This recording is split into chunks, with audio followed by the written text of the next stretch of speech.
ಆಕಾಶವಾಣಿ. ಆಯುಷ್ ಯಶೋಗಾಥೆ ಪ್ರಾಯೋಜಿತ ಕಾರ್ಯಕ್ರಮ.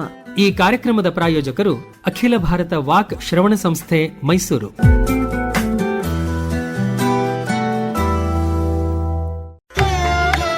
ಪಾರಂಪರಿಕ ಮೈಸೂರಿನ ಹೆಮ್ಮೆಯ ಅಖಿಲ ಭಾರತ ವಾಕ್ ಶ್ರವಣ ಸಂಸ್ಥೆ ಸಂವಹನ ನ್ಯೂನತೆ ಉಳ್ಳ ವ್ಯಕ್ತಿಗಳ ಬದುಕಿಗೊಂದು ಭರವಸೆ.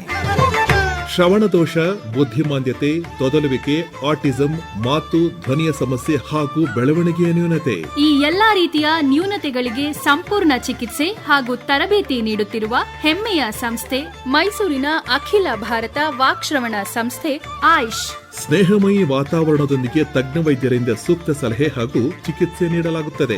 ನವಜಾತ ಶಿಶುಗಳಿಂದ ವಯೋವೃದ್ಧರವರೆಗೆ ಎಲ್ಲಾ ರೀತಿಯ ವಾಕ್ ಮತ್ತು ಶ್ರವಣ ದೋಷಗಳ ಚಿಕಿತ್ಸೆಗಾಗಿ ಸಂಪರ್ಕಿಸಿ. ಅಖಿಲ ಭಾರತ ವಾಕ್ ಶ್ರವಣ ಸಂಸ್ಥೆ, ಮಾನಸ ಗಂಗೋತ್ರಿ ಆವರಣ, ಮೈಸೂರು. ಹೆಚ್ಚಿನ ಮಾಹಿತಿಗಾಗಿ ಸಂಪರ್ಕಿಸಿ 25025336, ಮೈಸೂರಿನ ಎಸ್ಟಿಡಿ ಕೋಡ್ 0821. ವೆಬ್ಸೈಟ್ ವಿಳಾಸ www.aiishmysore.in. ಇಂದಿನ ನಮ್ಮ ಆರೋಗ್ಯ ಆಯುಷ್ ಯಶೋಗಾಥೆಯಲ್ಲಿ ಶ್ರವಣ ದೋಷದಿಂದಾಗಿ ಉಂಟಾಗಿರುವ ವಾಕ್ ಮತ್ತು ಭಾಷಾ ತೊಂದರೆ ಹಾಗೂ ವಿಳಂಬ ಬೆಳವಣಿಗೆ ತೊಂದರೆ ಈ ಕುರಿತು ಕಾರ್ಯಕ್ರಮ ಕೇಳುವಿರಿ. ಮೊದಲಿಗೆ ಕೇಳಿ, ಶ್ರವಣ ದೋಷದಿಂದಾಗಿ ಉಂಟಾಗಿರುವ ವಾಕ್ ಮತ್ತು ಭಾಷಾ ತೊಂದರೆಗೆ ಪರಿಹಾರ ಪಡೆದುಕೊಂಡ ಫಲಾನುಭವಿ ಪೂಜಾಶ್ರೀ ಕೆಪಿ ಮತ್ತು ಅವರ ತಾಯಿ ಮಂಜುಳಾ ಬಿಎನ್ ಅವರು ತಮ್ಮ ಅನುಭವಗಳನ್ನು ಹಂಚಿಕೊಳ್ಳಲಿದ್ದಾರೆ. ಆನಂತರ ಶ್ರವಣ ದೋಷದಿಂದಾಗಿ ಉಂಟಾಗಿರುವ ವಾಕ್ ಮತ್ತು ಭಾಷಾ ತೊಂದರೆಗೆ ಕಾರಣ ಮತ್ತು ಪರಿಹಾರ ಈ ಕುರಿತು ಮಾಹಿತಿ ನೀಡಲಿದ್ದಾರೆ ವಾಕ್ಭಾಷಾ ತಜ್ಞರಾದ ಗೀತಾ ಎಂಪಿ. ಕೇಳಿದ್ರೆ, ಶ್ರವಣ ದೋಷದಿಂದ ವಾಕ್ ಮತ್ತೆ ಭಾಷಾ ತೊಂದರೆಗಳು ಉಂಟಾಗುತ್ತೆ ಅನ್ನೋದು ತುಂಬಾ ಜನಕ್ಕೆ ಗೊತ್ತಿದೆ. ಈ ತರಹ ಒಂದು ತೊಂದರೆಗೆ ಸಿಲುಕಿ ಅದರಿಂದ ಹೊರಬಂದು ಎಲ್ಲಿ ತರಬೇತಿ ತೆಗೆದುಕೊಂಡಿದ್ರೋ ಅಲ್ಲಿಯೇ ಕೆಲಸ ಮಾಡ್ತಾ ಇರ್ತಕ್ಕಂಥ ಪೂಜಾಶ್ರೀ ಕೆಪಿ ಅನ್ನೋರು ನಮ್ಮ ಜೊತೆಗಿದ್ದಾರೆ. ಹಾಗೆ ಅವರಿಗೆ ತರಬೇತಿಗಾಗಿ ಕರ್ಕೊಂಡು ಹೋಗ್ತಕ್ಕಂಥ ಅವರ ತಾಯಿ BN ಮಂಜುಳಾ ಅವರಿದ್ದಾರೆ. ಮತ್ತೆ ಇವರಿಗೆಲ್ಲ ತರಬೇತಿಯನ್ನು ನೀಡಿ ಸಾಕಷ್ಟು ಮಾಹಿತಿಯನ್ನು ಮಾಡಿಕೊಡ್ಲಿಕ್ಕಾಗಿ ನಮ್ಮ ಜೊತೆಗಿದ್ದಾರೆ ವಾಕ್ ಭಾಷಾ ತಜ್ಞರಾಗಿರುವ ಗೀತಾ ಎಂಪಿ ಅವರು. ನಿಮ್ಮೆಲ್ರಿಗೂ ಸ್ವಾಗತ ಮೇಡಮ್. ನಮಸ್ತೆ ಸರ್. ನಮಸ್ಕಾರ ಸರ್. ಓಕೆ, ಪೂಜಾಶ್ರೀ, ನೀವು ವಾಕ್ ಭಾಷಾ ತೊಂದರೆಯಿಂದ ನರಳುತ್ತಾ ಇದ್ರಿ. ಅದಕ್ಕೆ ಕಾರಣ ನಿಮಗೆ ಕಿವಿ ಕೇಳಿಸ್ತಾ ಇರಲಿಲ್ಲ, ಶ್ರವಣ ತೊಂದರೆ ಅಂತ ಹೇಳಿ ಗುರುತಿಸಲಾಗಿತ್ತು. ಅದರಿಂದ ಹೊರಗೆ ಬಂದು ಈಗ ನೀವು ಅಖಿಲ ಭಾರತ ವಾಕ್ ಶ್ರವಣ ಸಂಸ್ಥೆಯಲ್ಲೇ ಕೆಲಸ ಮಾಡ್ತಿದ್ದೀರಿ, ಅಲ್ಲಿಯ ತರಬೇತಿನೂ ತಗೊಂಡಿದ್ದೀರಿ. ಯಾವ ವರ್ಷ ಹೋಗಿದ್ದು ನೀವು? 3 ವರ್ಷ ಹೋಗಿದ್ದು. ಅಲ್ಲಿ ಹೋಗಿದ್ದಾ? ಓಕೆ, ಇದು ತೊಂದರೆ ಅಲ್ಲಿ ಹೋಗ್ಬೇಕು ಅಂತ ಯಾರು ಹೇಳಿದ್ರು ನಿಮಗೆ? ಅಪ್ಪ ಹೇಳಿದ್ರು. ಅಪ್ಪ ಹೇಳಿದ್ರು, ಕರ್ಕೊಂಡು ಹೋಗಿದ್ರು. ಅಪ್ಪ ಕರ್ಕೊಂಡೋಗಿ ಎಲ್ಲಿ ಕರ್ಕೊಂಡೋದ್ರು? ಸ್ಪೀಚ್ ಅಂಡ್ ಹಿಯರಿಂಗ್ ಸಂಸ್ಥೆ ಕರ್ಕೊಂಡೋದ್ರು ಅಲ್ವಾ? ಏನೇನ್ ಕಲ್ತ್ರಿ? ಮಾತಾಡಕ್ ಕಲ್ತಿದ್ದೀನಿ, ಹೇಳ್ಕೊಟ್ಟಿದ್ದಾರೆ, ಅದಕ್ಕೆಲ್ಲ ತರಬೇತಿ ಕೊಟ್ಟಿದ್ದಾರೆ. ಈಗ ಅಲ್ಲೇ ಕೆಲ್ಸಾನು ಮಾಡ್ತಾ ಇದ್ದೀರಂತೆ. ಏನು ಓದಿದ್ರಿ? ನಾನು ಡಿಪ್ಲೊಮಾ ಇನ್ ಕಮರ್ಷಿಯಲ್ ಪ್ರಾಕ್ಟೀಸ್ ಓದಿ ಮುಗಿಸಿದೆ. ವರ್ಕ್ ಮಾಡ್ತಾ ಇದ್ದೀನಿ ಅಲ್ವಾ? ಏನ್ ಕೆಲಸ ಮಾಡ್ತೀರಿ? ಫೈಲ್ ಕಾಡಲ್ಲಿ ನಂಬರ್ನ ಫೈಲ್ ಹೋಗೋದು, ತಗೊಂಡ್ಬರೋದು, ಸೀರಿಯಲ್ ಮಾಡೋದು, ಫೈಲಿಂಗ್ ಜೋಡ್ಸೋದು, ಮತ್ತೆ ಪಪ್ಪು ಜೊತೆ ಮಾತಾಡ್ತೀನಿ, ಮತ್ತೆ ಕಂಪ್ಯೂಟರ್ ಸ್ವಲ್ಪ ಮಾಡ್ತೀನಿ. ಓಕೆ, ಎಲ್ಲ ಕಲ್ತಿದ್ದೀರಿ? ಅವೆಲ್ಲ ಕಲ್ತೀನಿ. ಲಾಭ ಆಯ್ತು? ಲಾಭ ಆಯ್ತು. ಇನ್ನ ಪೂಜಾಶ್ರೀ ಅವರನ್ನ ಕರ್ಕೊಂಡು ಹೋಗ್ತಾ ಇದ್ದಂತ ಅವರ ತಾಯಿ BN ಮಂಜುಳಾ ಅವರು ನಮ್ಮ ಜೊತೆಗಿದ್ದಾರೆ. ಮಂಜುಳಾ ಅವರು ನಮಸ್ಕಾರ. ನಮಸ್ಕಾರ ಸರ್. ನಿಮ್ಮ ಮಗು ಪೂಜಾಶ್ರೀ ಚಿಕ್ಕ ಪಾಪು ಇದ್ದಾಗಿಂದಾನು ಏನೋ ಸಮಸ್ಯೆ ಇದೆ ಅಂತ ಗುರುತಿಸ್ಲಿಕ್ಕೆ ಎಷ್ಟು ಕಾಲ ತಗೊಂಡ್ರಿ ನೀವು? ಸರ್, ಅವಳು ಬೈ ಬರ್ತ್ ನಾರ್ಮಲ್ ಇದ್ಲು, ಬಟ್ ಶಾರ್ಟ್ ನೆಕ್ ಇತ್ತು. ಬಟ್ ಅದೇನು ತೊಂದರೆ ಇಲ್ಲ ಅಂತಂದ್ರು. ನಾರ್ಮಲ್ ಆಗಿ ಬೆಳೀತಾ ಇದ್ಲು. ಒಂದು 9 ಮಂತ್ ಅಷ್ಟೊತ್ತಿಗೆ ನಮ್ಗೆ ಅವಳಿಗೆ ತಲೆ ದಪ್ಪ ಅಂತ ಅನ್ನೋಕೆ ಶುರುವಾಯ್ತು. ತಕ್ಷಣ ಡಾಕ್ಟರ್ ಹತ್ರ ಹೋದ್ವಿ, JSS ಹಾಸ್ಪಿಟಲ್ ಅಲ್ಲಿ. ಅವ್ರು ತಕ್ಷಣ CT ಸ್ಕ್ಯಾನ್ ಮಾಡಿ ಅವಳಿಗೆ ಹೈಡ್ರೋಸೆಫಲಸ್ ಇದೆ, OT ಮಾಡ್ಬೇಕು ಅಂದ್ರು. ಅವಾಗ ಅವ್ರು ಹೇಳಿದಾಗ ನಮ್ಗೆ ಹೇಳಿದ್ರು, ನಾವು ಗ್ಯಾರಂಟಿ ಕೊಡೋಲ್ಲ, ಕಣ್ಣು ತೊಂದರೆ ಆಗುತ್ತೆ ಇಲ್ಲ ಕಿವಿ ತೊಂದರೆ ಆಗೋ ಚಾನ್ಸಸ್ ಇದೆ ಅಂತ ಅಂದ್ರು. OT ಆಗಿ ಆದ್ಮೇಲೆ ನಮ್ಗೆ ಅನಿಸ್ತು ಒಂದು 2 ಮಂತ್ ಆಯ್ತು ಅವಳು ರಿಕವರಿ ಆಗಕ್ಕೆ. ಆಮೇಲೆ ನಮ್ಗೆ ಅವಳು ಕೇಳಿಸ್ಕೊತಾ ಇಲ್ಲ ಅಂತ ಅನ್ನೋದು ಮನವರಿಕೆ ಆಯ್ತು. ಆಮೇಲೆ ನಮ್ಗೆ ಸೀಮಾ ಮೇಡಮ್ ಅವರು JSS ಹಾಸ್ಪಿಟಲ್ ಸಿಕ್ಕಿದ್ರು. ಅವ್ರ ಹತ್ರ ಮೀಟ್ ಮಾಡಿದ್ವಿ. ಅವ್ರಂದ್ರು ಫಸ್ಟ್ ನೀವು ಆಯುಷ್ ಕರ್ಕೊಂಡು ಹೋಗಿ ಅಂತ ಅಂದ್ಬಿಟ್ಟು. ಆಮೇಲೆ ಒಂದ್ಸಲ ಆಯುಷ್ಗೆ ಹೋಗಿ ಬರೋಣ ಅಂದ್ಬಿಟ್ಟು ಅವಾಗ ಆ ಸಂಸ್ಥೆಗೆ ಬಂದ್ವಿ. ಅವಾಗ ಅವಳಿಗೆ ಒಂದು 10 ಮಂತ್ ಇತ್ತು. ಆ 10 ಮಂತಲ್ಲಿ ಅವ್ರಿಗೆ ಸಡೇಷನ್ ಅಂತ ಕೊಟ್ಟು ಕಿವಿ ಪರೀಕ್ಷೆ ಮಾಡಿದಾಗ ಅವಳಿಗೆ 90% ಲಾಸ್ ಇದೆ, ಕಿವಿ ಕೇಳಿಸಲ್ಲ, ಬಟ್ ನೀವು ಗಾಬರಿ ಆಗಬೇಡಿ ಅಂತ ಆಯುಷ್ ಸಂಸ್ಥೆಯಿಂದ ನಮಗೆ ತುಂಬಾ ಧೈರ್ಯ ತುಂಬಿದ್ರು. ಇದಕ್ಕೆ ಪರಿಹಾರ ಇದೆ ಅಂದ್ಬಿಟ್ಟು ಅವತ್ತೇ ಬಂದು ಒಂದು ವೀಕ್ ಆಯ್ತು ಸರ್, ಪರೀಕ್ಷೆಗಳೆಲ್ಲ ಮಾಡಿಸಿ ಆಮೇಲೆ ಮಿಷಿನ್ ಅಲ್ಲೇ ಕೊಟ್ಟರು ಫ್ರೀಯಾಗಿ. ಅದಾದ್ಮೇಲೆ ಸ್ವಲ್ಪ ಅವಳಿಗೆ ಹೇಳ್ಕೊಡಕ್ ಇದಾಯ್ತು. ಅಷ್ಟೊತ್ತಿಗೆ ಅಲ್ಲಿ ಪ್ರೀ ಸ್ಕೂಲು ಶುರುವಾಗಿತ್ತು. ಆಮೇಲೆ ಅವಳನ್ನ ಅಲ್ಲಿ ಜಾಯಿನ್ ಮಾಡಿದ್ವಿ. ಜಾಯಿನ್ ಮಾಡಿದ್ಮೇಲೆ ಅಲ್ಲಿ ಅವಳಿಗೆ ಒಂದೊಂದು ಪದನು ಸರ್ ತುಂಬಾ ಚೆನ್ನಾಗಿ ಹೇಳ್ಕೊಡ್ತಾ ಇದ್ರು. ಶೋಭಾ ಮೇಡಮ್, ಅಲ್ಲಿರೋ ಲತಾ ಟೀಚರು, ನಾನು ಉಸಿರಿಡ ಗಂಟ ಮರೆಯಕ್ಕಾಗಲ್ಲ ಆಯುಷ್ ಅನ್ನೋ ಸಂಸ್ಥೆಯವ್ರನ್ನ. ಈಗ ಅಲ್ಲಿ ಏನೇನ್ ತರಬೇತಿ ಕೊಟ್ರು? ಒಂದು ಕೇಳೋದಕ್ಕೆ ಸಹಾಯ ಮಾಡ್ಲಿಕ್ಕಾಗಿ ಮಿಷಿನ್ ಕೊಟ್ರು, ತರಬೇತಿ ಕೊಟ್ರು, ಕೇಳುವಿಕೆ ಸರಿ ಆಯ್ತು. ಅದರಿಂದ ಭಾಷಾ ತೊಂದರೆ, ಮಾತಿನ ತೊಂದರೆ ಎಲ್ಲ ಇತ್ತು ಮಗುಗೆ, ಅದು ಸರಿಯಾಗಿದ್ದು ಹೇಗೆ ಸರ್? ಅದಕ್ಕೆ ಅಂದ್ರೆ ಥೆರಪಿ ಕೊಡಿಸ್ತಾ ಇದ್ರು, ಲಿಸನಿಂಗ್ ಥೆರಪಿ ಮತ್ತೆ ಸ್ಪೀಚ್ ಥೆರಪಿ ಅಂತ ಅಂದ್ಬಿಟ್ಟು. ಒಂದು 45 ಮಿನಿಟ್ಸ್ ಇರೋದು. ನಾವು ಸೆಷನ್ ತಗೊಂಡು 2-3 ದಿವಸ ಹೋಗ್ತಾ ಇದ್ವಿ. ಅವಳು ಫಸ್ಟ್ ಮಾತಾಡಿದೆ ಪ ಅನ್ನೋ ಶಬ್ದನ. ಆ ಶಬ್ದ ಬಂದ್ಮೇಲೆ ಆಮೇಲೆ ಆ ಈ ಉ ಎಲ್ಲ ಅಕ್ಷರಾಭ್ಯಾಸಗಳು ಕಲಿಸಿದ್ರು. ಆಮೇಲೆ ಒಂದೊಂದೇ ಪದ ಕಲಿಸಿದ್ರು. ಅದನ್ನ ಹೇಳ್ಕೊಟ್ಟು ನಾನು ಅಲ್ಲೂ ಹೇಳ್ಕೊಟ್ಟೆ, ಅದನ್ನ ಮನೇಲೂ ತುಂಬಾ ಎಫರ್ಟ್ ಹಾಕಿ ಹೇಳ್ಕೊಡ್ತಾ ಇದ್ದೆ ಸರ್. ಅವಾಗ ಅವಳು ಕಲ್ತ್ಕೊಂಡ್ಲು. ಹಾಗೆ ಕಲ್ತ್ಕೋತಾ ಕ್ಲಾಸಿಗೂ ಹೋಗ್ತಾ ಇದ್ಲು ರೆಗ್ಯುಲರ್ ಆಗಿ? ಇಲ್ಲ, ಪ್ರೀ ಸ್ಕೂಲ್ ಮುಗಿದ್ಮೇಲೆ ನಮ್ಗೆ ಅಲ್ಲೇ ಇನ್ನೂ 1 ವರ್ಷ ಆಮೇಲೆ ಅವ್ರು ಹೇಳಿದ್ರು ನಾರ್ಮಲ್ ಸ್ಕೂಲ್ಗೆ ಸೇರಿಸಿ ಅಂತ. ಆಮೇಲೆ ನಾರ್ಮಲ್ ಸ್ಕೂಲ್ಗೆ ಸೇರಿಸಿ ಅಲ್ಲಿ ಪರ್ಮಿಷನ್ ತಗೊಂಡು ಸುಮಾರು ಅವಳು 7th ಸ್ಟ್ಯಾಂಡರ್ಡ್ ತನಕನೂ ನಾನು ಸ್ಪೀಚ್ ಅಂಡ್ ಹಿಯರಿಂಗ್ಗೆ ಕರ್ಕೊಂಡ್ ಬರ್ತಾ ಇದ್ದೆ ಸರ್. ಅಲ್ಲೇ ತರಬೇತಿ ಪ್ಲಸ್ ನಾರ್ಮಲ್ ಸ್ಕೂಲಿಂಗ್ ಎಲ್ಲ ಆಯ್ತು, ಹೈಸ್ಕೂಲು ಆಯ್ತು, ಹೈಸ್ಕೂಲ್ ಆಯ್ತು, PUCನೂ ಆಯ್ತು. ಆಮೇಲೆ ಡಿಪ್ಲೊಮಾ ಇನ್ ಕಮರ್ಷಿಯಲ್ ಪ್ರಾಕ್ಟೀಸ್ ಇಲ್ಲೇ ಇದು JSS ಇದ್ರಲ್ಲಿ ಓದಿದ್ಲು. ಅದ್ರಲ್ಲಿ ಡಿಸ್ಟಿಂಕ್ಷನ್ ಬಂದ್ಲು 6th SEM ಅಲ್ಲೂ. ಆಮೇಲೆ ಆಯುಷ್ಗೆ ಹೋದ್ವಿ. ಮೇಡಮ್ ಹಿಂಗೆ ಓದಿದಾಳೆ ಹಿಂಗೆ ಅಂತ. ಆಮೇಲೆ ಅದೇ ಸಂಸ್ಥೆಯಲ್ಲಿ ಇವಳಿಗೆ MRD ಸೆಕ್ಷನ್ ಅಲ್ಲಿ ಒಂದು ಉದ್ಯೋಗ ಕೊಟ್ಟಿದ್ದಾರೆ. ತುಂಬಾ ಖುಷಿಯಾಗಿದ್ದೀವಿ ಸರ್. ಈಗ ಆಯುಷ್ ಸಂಸ್ಥೆಗೆ ನಾವು ತುಂಬಾ ಚಿರಋಣಿಯಾಗಿದ್ದೀವಿ. ಏನ್ ಅನ್ಸ್ತದೆ ನಿಮಗೆ ಇಷ್ಟೆಲ್ಲ ಸಾಧನೆ ಮಾಡಿದಾಗ ಮಗುವಿನ ಬಗ್ಗೆ? ಸರ್, ನಮಗೆ ತುಂಬಾ ಖುಷಿ ಇದೆ, ತುಂಬಾ ಸಂತೋಷ ಇದೆ. ಮತ್ತು ನನಗೂ ಈಗ ನಾನು ಕೆಲಸ ಮಾಡೋ ವಿಭಾಗದಲ್ಲೂ ಯಾರ್ದಾದ್ರು ಮಗುಗೆ ಹಿಂಗೆ ತೊಂದರೆ ಇದೆ ಅಂತಂದ್ರೆ ನಾ ಫಸ್ಟ್ ಸಜೆಷನ್ ಮಾಡೋದೆ, ಫಸ್ಟ್ ಕಿವಿ ತೋರಿಸ್ಕೊಳ್ಳಿ, ಕಿವಿ ಪರೀಕ್ಷೆ ಮಾಡಿ, ಆಮೇಲೆ ಮಾತದ ಏನಾರು ತೊಂದರೆ ಹೋಗಿ ಆಯುಷ್ಗೆ ಹೋಗಿ ಸುಮಾರು ಜನ ಕೇಳ್ಬಿಟ್ಟು ನಾ ಕಳಿಸ್ತೀನಿ ಸರ್. ನಿಮ್ಮ ಯಜಮಾನ್ರು? ನಮ್ಮ ಯಜಮಾನ್ರು ಪಾಂಡು KR ಅಂತ.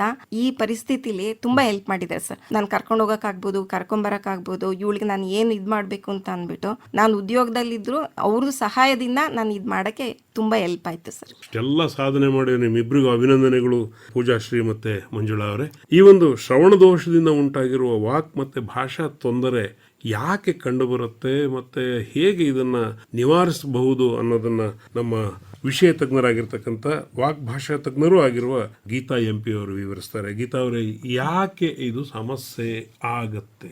ಸರ್, ಶ್ರವಣ ದೋಷಕ್ಕೆ ಇಂಥದ್ದೇ ಒಂದು ಕಾರಣ ಅಂತ ಹೇಳಲಿಕ್ಕೆ ಬರೋದಿಲ್ಲ. ಅದರಲ್ಲಿ ಎಷ್ಟೊಂದು ಕಾರಣಗಳಿರಬಹುದು. ಸೊ ಅದರಲ್ಲಿ ಮುಖ್ಯವಾಗಿ ಜೆನೆಟಿಕ್ ತೊಂದರೆಯಿಂದ ಆಗುವಂತಹ ಕಾರಣಗಳಿರಬಹುದು. ಇಲ್ಲ ಅಂತ ಹೇಳಿದ್ರೆ, ಈಗ ಅಮ್ಮ ಪ್ರೆಗ್ನೆಂಟ್ ಇರುವಂತಹ ಸಮಯದಲ್ಲಿ ಏನಾದ್ರೂ ಇನ್ಫೆಕ್ಷನ್ ಆದ್ರೆ, ಅಥವಾ ಏನಾದ್ರೂ ಓಟೋಟಾಕ್ಸಿಕ್ ಮೆಡಿಕೇಶನ್ಸ್ ಏನಾದ್ರೂ ತಗೊಂಡ್ರೆ, ಅಥವಾ ಏನಾದ್ರೂ ಬೇರೆ ಇನ್ಫೆಕ್ಷನ್ ಲೈಕ್ ಸೈಟೋಮೆಗಾಲೋ ವೈರಸ್ ಅಥವಾ ರುಬೆಲಾ ಆ ಥರ ಇನ್ಫೆಕ್ಷನ್ ಏನಾದ್ರೂ ಆಗಿದ್ರೆ ಬರುವಂತ ಚಾನ್ಸಸ್ ಇರುತ್ತೆ. ಅಥವಾ ಮಗು ಹುಟ್ಟುವಂತ ಸಮಯದಲ್ಲಿ ಸರಿಯಾಗಿ ಅಳ್ಳಿಲ್ಲ ಅಂತ ಹೇಳಿದ್ರೆ, ಅಥವಾ ಮಗುವಿನ ತೂಕ ಏನಾದ್ರೂ ಕಡಿಮೆ ಇದ್ರೆ, ಅಥವಾ ಮಗುವಿಗೆ ಏನಾದ್ರೂ ಜಾಂಡಿಸ್ ಆ ಥರ ಏನಾದ್ರೂ ಆಗಿದ್ರೆ ಕೆಲವೊಂದ್ಸಲ ಆಗುವಂತ ಚಾನ್ಸಸ್ ಇರುತ್ತೆ. ಇಲ್ಲ ಮಗು ಹುಟ್ಟಿನ ನಂತರ ಆಗುವಂತ ಕೆಲವೊಂದು ಇನ್ಫೆಕ್ಷನ್ನು, ಟ್ರಾಮಾ ಅಥವಾ ಲೌಡ್ ನಾಯ್ಸಸ್, ಅಂದ್ರೆ ಇಂಥದ್ದೇ ಅಂತ ಹೇಳಕ್ ಬರಲ್ಲ. ಸೊ ಯಾವ್ದಾದ್ರು ಒಂದು ಕಾರಣದಿಂದ ಆಗಿರುವಂತ ಚಾನ್ಸಸ್ ಇರುತ್ತೆ. ಏನು ಪರಿಹಾರ?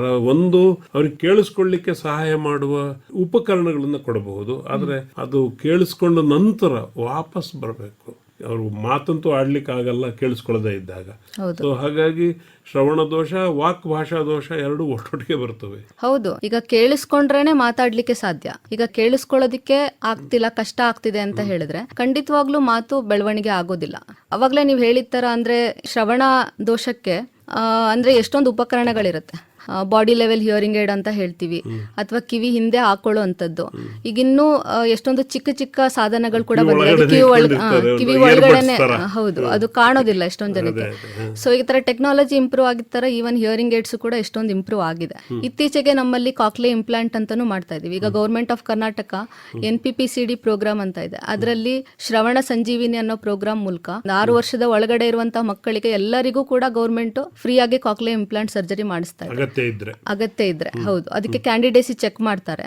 ಸೊ ಅದ್ರ ಮೂಲಕ ಏನಾದ್ರೂ ಕ್ಯಾಂಡಿಡೇಸಿ ಅಂದ್ರೆ ತೊಂದರೆ ತುಂಬಾ ಜಾಸ್ತಿ ಇರಬೇಕು, 90% ಅಂಡ್ ಅಬೌವ್ ಪ್ರಫೌಂಡ್ ಲಾಸ್ ಅಂತ ಹೇಳ್ತೀವಿ, ಆ ತರ ತೊಂದರೆ ಇರುವಂತಹ ಮಕ್ಕಳಿಗೆ ಫ್ರೀ ಆಗಿ ಆಪರೇಷನ್ ಮಾಡಿ ಅದನ್ನ ಕೂಡ ಮಾಡ್ತಾರೆ. ಸೊ ಅಂದ್ರೆ ಅದು ಡಿಪೆಂಡಿಂಗ್ ಆನ್ ದ ತೊಂದರೆ, ಅಂದ್ರೆ ಮಗುಗೆ ಯಾವ ತರ ತೊಂದರೆ ಇದೆ, ಕಡಿಮೆ ತೊಂದರೆ ಇದೆಯಾ, ಜಾಸ್ತಿ ತೊಂದರೆ ಇದೆಯಾ, ಮೆಷಿನ್ ಅಲ್ಲೇ ಸರಿ ಹೋಗುತ್ತಾ, ಇಲ್ಲ ಅಂತ ಹೇಳಿದ್ರೆ ಸರ್ಜರಿ ಮೂಲಕ ಸರಿ ಮಾಡ್ಬೋದಾ, ಅದನ್ನ ನೋಡಿ ಅದಾದ್ಮೇಲೆ ನೆಕ್ಸ್ಟ್ ತರಬೇತಿ. ಇವಾಗ ಎಷ್ಟೊಂದ್ ಜನ ಪೇರೆಂಟ್ಸ್ಗೆ ಅನ್ಕೊಂಡ್ಬಿಟ್ಟಿರ್ತಾರೆ ಮೆಷಿನ್ ಹಾಕಿದ ತಕ್ಷಣನೇ ಎಲ್ಲ ಕೇಳಿಸ್ಕೊಂಡ್ಬಿಡ್ತಾರೆ ಅಂತ ಅನ್ಕೊಂಡ್ಬಿಡ್ತಾರೆ. ಅದು ಖಂಡಿತವಾಗ್ಲೂ ತಪ್ಪು ಕಲ್ಪನೆ. ಆದ್ರೆ ಅದು ಅರ್ಥ ಮಾಡ್ಕೊಳ್ಳೋಕೆ ಟೈಮ್ ಹಿಡಿಯುತ್ತೆ, ಇದೊಂದು ಏನೋ ಸದ್ದು ಅಷ್ಟೇ ಮಗುವಿಗೆ.